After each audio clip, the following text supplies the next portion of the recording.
अस्सलामु अलैकुम वरहमतुल्लाहि वबरकातुहू।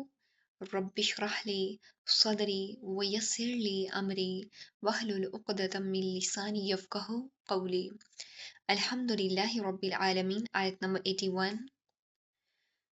कुलू मिन तय्यिबाति मा रज़क़नाकुम वला ततगौ फ़ीहि फ़यहिल्ल अलैकुम ग़ज़बी वमन यहलिल अलैहि ग़ज़बी फ़क़द हवा।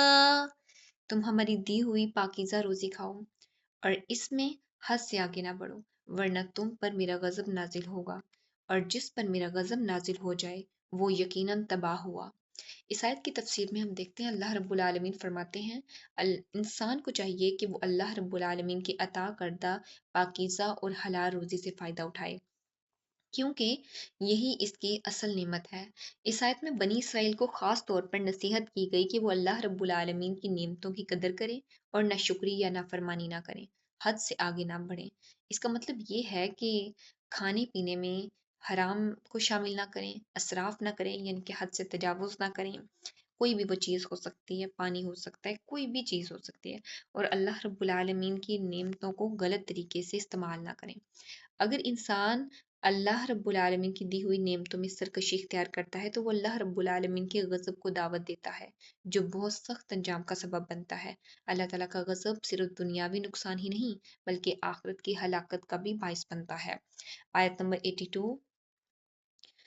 وَإِنِّي لَغَفَّارٌ لِمَن تَابَ وَآمَنَ وَعَمِلَ صَالِحًا ثُمَّ اهْتَدَى। हाँ, बेशक मैं इन्हें बख्श देने वाला हूँ जो तौबा करें, ईमान लाएं, नेक अमल करें और राह रास्त पर भी रहें। अल्लाह रब्बुल आलमीन फरमाते हैं, अगरचे इंसान से गलतियां और गुनाह होते हैं, लेकिन अल्लाह रब्बुल आलमीन की रहमत बहुत वसी है, वो सच्ची तौबा करने वालों को माफ़ फरमा देता है। इस आयत में 4 शर्तें बयान की गई हैं। पहली ये कि इंसान अपने गुनाहों से सच्ची तौबा करे, दूसरी ये कि वो ईमान को मजबूती से इख्तियार करे, तीसरी ये कि नेक अमाल करे, और चौथी ये कि हदायत पर कायम रहे। सिर्फ ज़बानी तौबा काफ़ी नहीं बल्कि इसके साथ अमली तब्दीली भी ज़रूरी है। जो शख्स सच्चे दिल से अल्लाह रब्बुल आलमीन की तरफ रुजू करता है, इसके लिए मगफिरत के दरवाजे खोले जाते हैं। आखिर में अल्लाह रब्बुल आलमीन फरमाते हैं, सुम्महतदा का मतलब है वो मुसलसल सीधे रास्ते पर कायम रहे, क्योंकि इस्तकामत ही कामयाबी की असल अलामत है। आयत नंबर 83। वमा आजलक अन कौमिक या मूसा। ए मूसा, तुझे अपनी कौम से गाफिल करके कौन सी चीज़ जल्दी ले आई?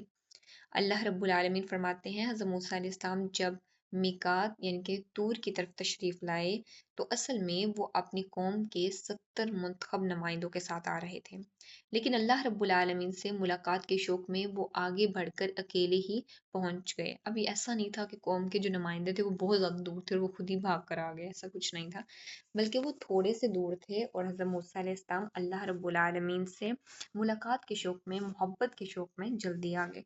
फिर अल्लाह रब्बुल आलमीन फरमाते हैं, इसी पर अल्लाह रब्बुल आलमीन ने मोहब्बत और तरबियत के अंदाज में फरमाया, ए मूसा, तुम्हें अपनी कौम से पहले आने की क्या जल्दी थी? हज़रत मूसा अलैहिस्सलाम ने फरमाया कि मुझे शौक था तो रात सीखने और लेने का।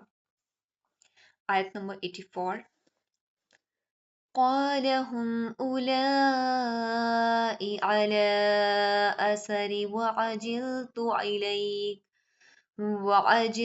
إليك ربي لترضى। कहा कि वो लोग भी मेरे पीछे ही पीछे हैं और मैंने ए रब तेरी तरफ जल्दी इसलिए की कि तू खुश हो जाए। अल्लाह रब्बुल आलमीन फरमाते हैं कि तो मूसा अलैहिस्सलाम ने अर्ज किया कि वो मेरी कौम मेरे पीछे आ रही है और ए मेरे रब, मैं तेरी रज़ा हासिल करने के लिए जल्दी आया हूँ। इस जवाब में हज़रत मूसा अलैहिस्सलाम ने अपनी नीयत वाज़िया की कि इनकी जल्दी दुनियावी मकसद के लिए नहीं बल्कि सिर्फ अल्लाह रब्बुल आलमीन को राज़ी करने के लिए थी। ये अल्लाह रब्बुल आलमीन की मोहब्बत और शौक़ इबादत का इजहार था। इसमें यह भी इशारा है कि उन्होंने अपनी कौम को पीछे छोड़ा ज़रूर, लेकिन वो इनसे बहुत दूर नहीं थे बल्कि करीब ही आ रहे थे। कि नीयत का खालिस होना बहुत अहम है, लेकिन इसके साथ साथ हिकमत और ज़िम्मेदारी का लिहाज रखना भी बहुत ज़्यादा ज़रूरी है। لہٰذا انسان کو چاہیے کہ وہ اللہ رب العالمین کی رضا کے لیے ہر کام کرے، مگر ساتھ ہی ساتھ اپنے فرائض اور ذمہ داریوں میں بھی توازن قائم کریں۔ آیت نمبر 85۔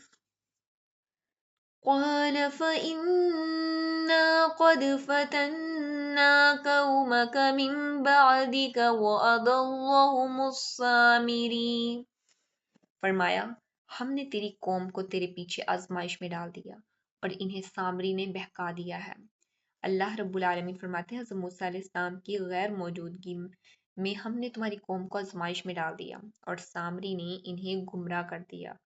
مفسر امام بغوی لکھتے ہیں کہ بنی اسرائیل اس وقت تقریباً 6 لاکھ کی تعداد میں تھے، لیکن جب سامری نے سونے کا بچڑا بنایا اس وقت دیکھیں حضرت ہارون علیہ السلام کو قوم کی رہنمائی کے لیے حضرت موسیٰ علیہ السلام چھوڑ کر آئے تھے، کیونکہ حضرت موسیٰ علیہ السلام خود کوہ طور میں اللہ رب العالمین سے تورات لینے کے لیے گئے تھے۔ تو صرف جب سامری نے سونے کا بچڑا بنایا تو ان میں صرف 12,000 لوگ اس فتنے سے بچے اور باقی سب اس میں مبتلا ہو گئے۔ یہ دراصل بہت بڑا فتنہ تھا جو فتنہ شرک بن گیا، یعنی لوگوں نے اللہ رب العالمین کو چھوڑ کر بچڑے کی عبادت شروع کر دی کہ یہ سب اللہ رب العالمین کی طرف سے آزمائش تھی تاکہ سچے اور جھوٹے ایمان والے الگ ہو جائیں۔ جب رہنما موجود نہ ہو تو قوم جلد فتنوں کا شکار ہو سکتی ہے، خاص طور پر جب کوئی گمراہ کرنے والا موجود ہو۔ لہٰذا انسان کو چاہیے کہ وہ ہر حال میں توحید پر مضبوطی سے قائم رہے اور شرک جیسے بڑے گناہوں سے بچنے کے لیے علم، صبر اور صحیح رہنمائی کو اختیار کرے۔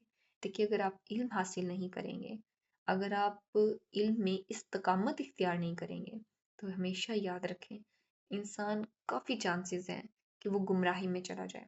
دیکھیے جب آپ ڈیلی بیسس پہ علم حاصل کر رہے ہیں، آپ ہلکے سے اپنے ٹریک سے ہٹنے لگیں گے تو اللہ رب العالمین آپ کو نیکسٹ ڈے پھر گائیڈ کر دیں گے، آپ پھر ٹریک پہ آ جائیں گے۔